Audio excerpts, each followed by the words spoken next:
that it was only to feel me that I am not out of place. Since I was a Bengali, my mother tongue had been Bengali, could never speak me either in Nepali or in English. But simply, he would convince me that my stay at Darjeeling would be very comfortable. Actually, we were nervous. We had been afraid of the different warnings that we got from many of our friends that Darjeeling is a place of freezing cold and warm politics, and so that we are not engrossing us into such things. So as soon as possible, let's serve Darjeeling and then leave Darjeeling, find a way, how can you? He would always give confidence, spirit. He would always introduce the big shots of Darjeeling. I still recollect that I was introduced to the Vardhaman Maharaja by him. And many of his friends who would be roaming from Cavenders to Chaurasta, he would be always introducing me as young professor. He would always hold me, he was always introduced to everyone that this is young professor, this is Srikanta, he is in history and he has joined CSAC. And I was really nervous those days, but still when he was alone, I was really comfortable. He would discuss many points, many differences, and he would give me assurance that my stay at Darjeeling is going to be a beautiful one. And today I feel that he was helping me to locate myself within Darjeeling. Initially, there had been many bad influences that was to say us that leave Darjeeling on a superficial level and leave. But actually, he was not giving that directions. And after 20 years of my service at Darjeeling, as Sir Rai also told me, he was my mentor at the college. And as Sir Rai told that he was astonished to find me that I have left Darjeeling. Actually, I was not brought up in this mindset, but to be very frankly, I left Darjeeling to join Asansol University only to be little closer to my family. Actually, I belong to Asansol. So my parents, they were old, and so I only wanted to join them, but within 9 months, I found that I am feeling out of place in Asansol. Rather, I was feeling comfortable at Darjeeling, and so after 9 months of my service there, I came back to Loreto College, Southfield College, for I feel that I am very powerful among my students. And what I have felt is that there are many people to serve the students at the place, but in Darjeeling, there is a dearth. So the students who are coming from the many backgrounds, with many cultures, sometimes it may appear that the students, they are not well prepared to read in a college, but we have to understand that they are first generation learners. There is no one to foster them at the home. My daughter is there, I am there to talk to her, I am there to facilitate her next day classroom problems, but I have many students who are really first generation learners and there is no one to talk to them. And I felt that better I should locate myself here. And if I have to look at myself here in Darjeeling, then I have to look at me within the cultures of Darjeeling. As a teacher of history, as a student of history, not a teacher, as a student of history, the culture, heritage are the terms, the things, society, culture, heritage are the terms with which we have to work every day, every time. And Darjeeling, what I have felt is that the cultures, I don't mean it a culture, as a whole this is Darjeeling culture, but actually there are many cultures within that Darjeeling culture. And my focus, my point is that to be very frankly, I am not an expert on Darjeeling's history, but still I have tried to understand from a different perspective. Very recently we have worked on the people's history of Darjeeling, and where we have tried to make a framework that Darjeeling's history has been seen from the perspective of the colonizers, the nationalists, the insiders, the inside outsiders, the outside insiders like me. So there are many histories of Darjeeling. And all histories are the part and parcel of Darjeeling. This is perception about it. So Darjeeling's culture, like the place Darjeeling itself, the culture of Darjeeling is quite ambivalent. And the cultures of such places are bound to be ambivalent. So that is why I decided, considering Dipankar said, I have every respect for him, and it was he who located me here, who helped me to learn Darjeeling cultures, who helped me to look at the Darjeeling people and their cultures. So I have tried to, I have already mentioned that I am not an expert on Darjeeling's history, culture, its heritage, but I have tried, I have talked to many peoples, and I have my own perception as an inside outsider. Actually I am outsider, but I am now inside, and I am looking at Darjeeling's culture. I am seeing change, which is but constant. Change is the only constant. We cannot look at it. Changes are happening, and sometimes the older people, they may be feeling out of place, they may not be liking the changes, but we cannot resist it. Something is happening, but despite this fact, we have to understand the Darjeeling culture, we have to enter into it, and we have to maintain the principles of the culture that has grown over a long period. And that is my focus in today's lecture. There is ambivalence. Very recently, from the 1990s, we have looked at a dilemma. What is the culture? What is the heritage? And to be very frankly, heritage, I have seen the heritage. Basically, I have looked at the intangible heritage, and the manifestation of which is the tangible heritage.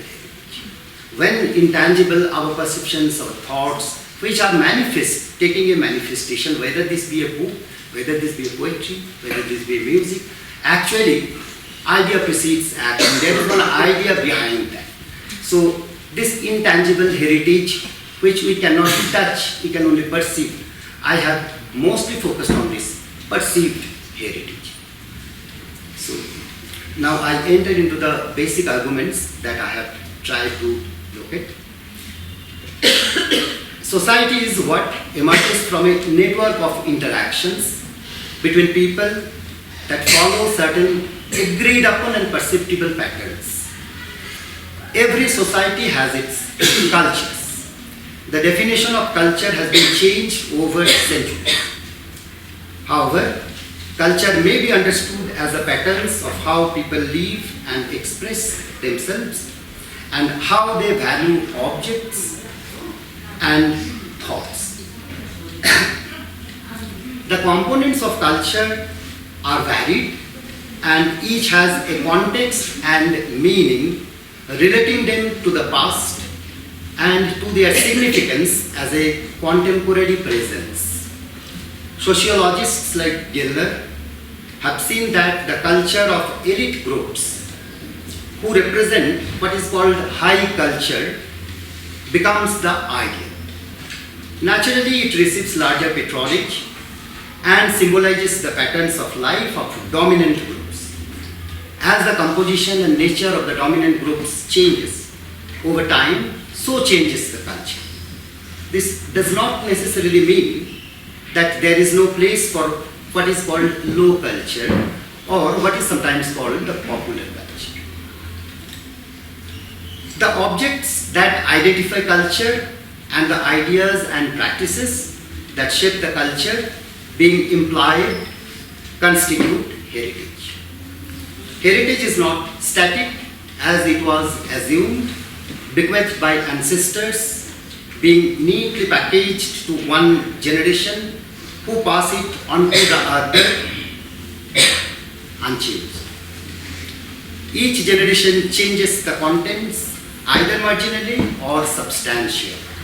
Evidence or historical records of high culture in forms such as texts and monuments and many more, readily available as heritage. On the contrary, the objects of the socially lower groups of the society whose less durable cultural manifestations often do not survive or do not find place at the surface. The narrative of the political process of the formation of Darjeeling by the British colonizers have been extensively and has been done extensively, and I need not recount it here. The process of social formation of Darjeeling is very interesting. With regard to the composition of the society of Darjeeling, O'Malley described Darjeeling as Babel of tribes, a melting pot, and an excellent illustration of composite culture. Long ago he writes, but he mentions one word, a melting pot and an excellent illustration of composite culture. So he himself was experiencing it when he was writing in the middle of the 19th century. He was also experiencing a composite culture. The promotion of diverse cultures has a fascinating history, and the Darjeeling Hills served as the matrix for the making of this composite culture. The formation of the cultures of Darjeeling has followed no unique trajectory. Colonialism has played a crucial role. I pause for a moment. That Darjeeling's history has started from 1855, when Darjeeling was established as a town, as a sanatorium, as a strategic location for the British. But to be very frankly, recent researchers has well established that even Darjeeling has experienced a prehistoric phase of the development of the humanity. And if we take into consideration the discoveries at Shankhedunga, etc., Darjeeling, Shankhedunga, that the Neolithic settlements were there, and the medieval period of Darjeeling, although there was no state, there was no organized state or system, but there was interaction, there was movement of goods and people, and people and goods move with cultures. So there is one prehistoric period, there is one ancient historic period, there is one medieval period of Darjeeling's history as well. May not be as glorious as the Mauryan period or the Gupta period or the Mughal period, but man was there. The history, if man is the main constituent of history, man was there, and the man they lived.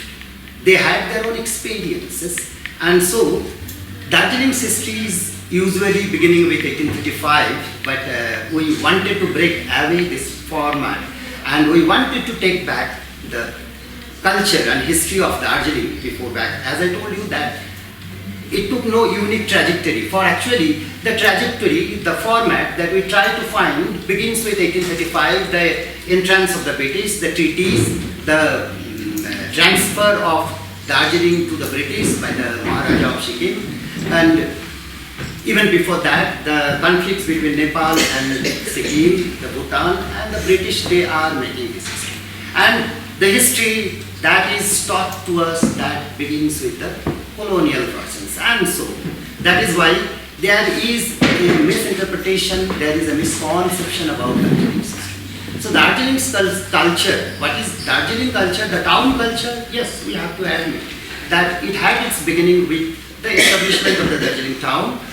But to be very frankly, the culture of the eastern Himalayas on which Darjeeling is located, and which actually is the matrix for roughly 6 nationalities and 6 nations and many groups of people, many interactions as a contact zone. This cannot be considered as state, well-organized state, but eastern Himalayas is a contact zone of roughly 6 nations and nationalities. And these nations and nationalities are composed of many communities, many ethnic groups, tribes, clans, and so there are many cultures. That is very interesting. So anyway, let's come back to Darjeeling culture, the town culture. I focused on the Darjeeling town and its culture and its surroundings.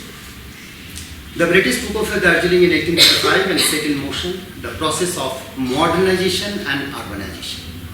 Besides others, according to Kennedy, Professor Kennedy, one important reason was the creation of cultural enclaves for the European population, by which the Europeans could raise their children in European setting far away from the influence of the Indian plains.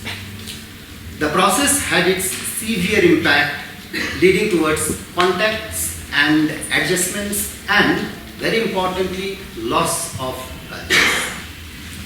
In course of the making of modern Darjeeling under colonial setting, the popular cultures of Darjeeling based on multiculturalism were created. Who composed the cultures of Darjeeling and how? I imply the existence of both the high and the low cultures here. However, besides the Europeans, the Gurkhas, I will just explain the term. The Gurkhas,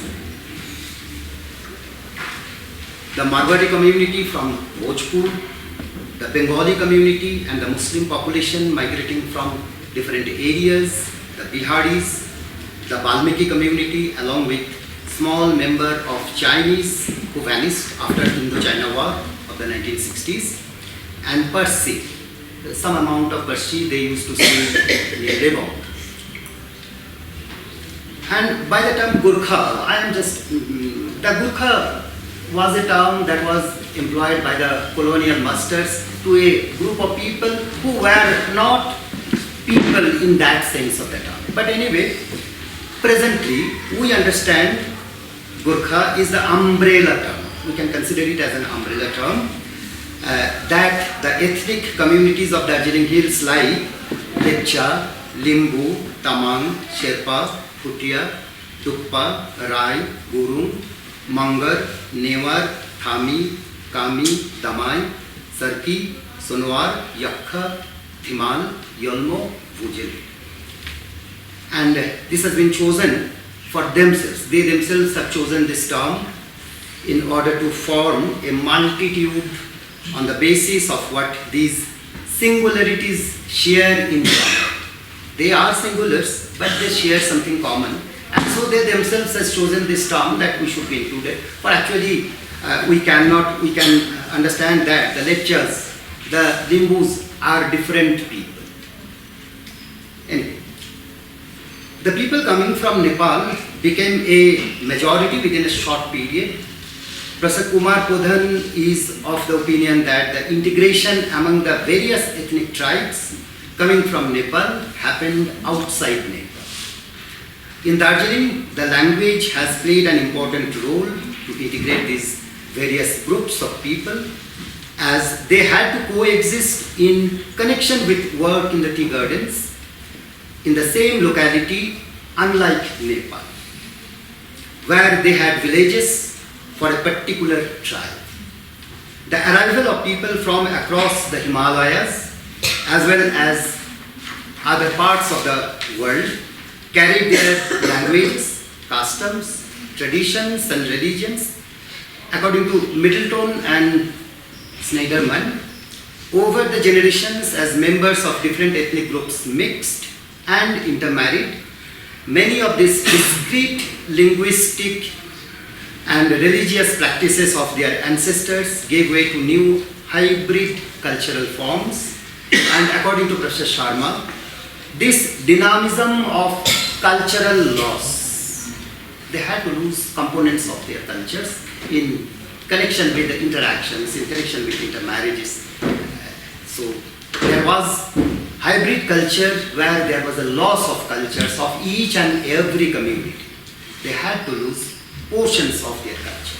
And according to Professor Sharma says that this dynamism of cultural loss, hybridity and ethnogenesis over the last 2 centuries have yielded Darjeeling's distinctive multicultural identity and made the hills a unique site of Himalayan cosmopolitanism. He has used the term Himalayan cosmopolitanism.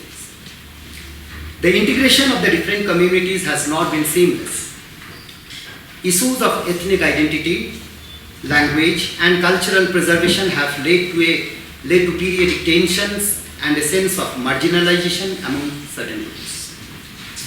My colleague Divakar Thatal has shown that despite Nepali serving as the lingua franca, the different ethnic groups and communities have been able to retain their inner domain in their cultural practices. I would like to take a cue from Russian history that with the establishment of the communist regime, there was obstacles on the carrying of the cultures of Catholicism, etc., etc.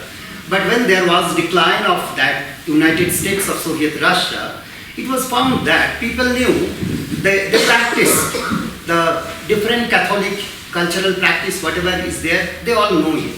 The question would arise that how did it survive over this long period of time?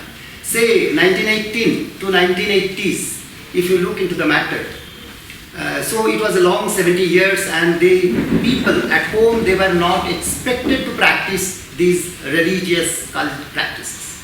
But after 70 years or 80 years, they still recollected what they have to do, what is their practice. And as soon as the communist regime was over, Russia declined, there was the emergence of these practices.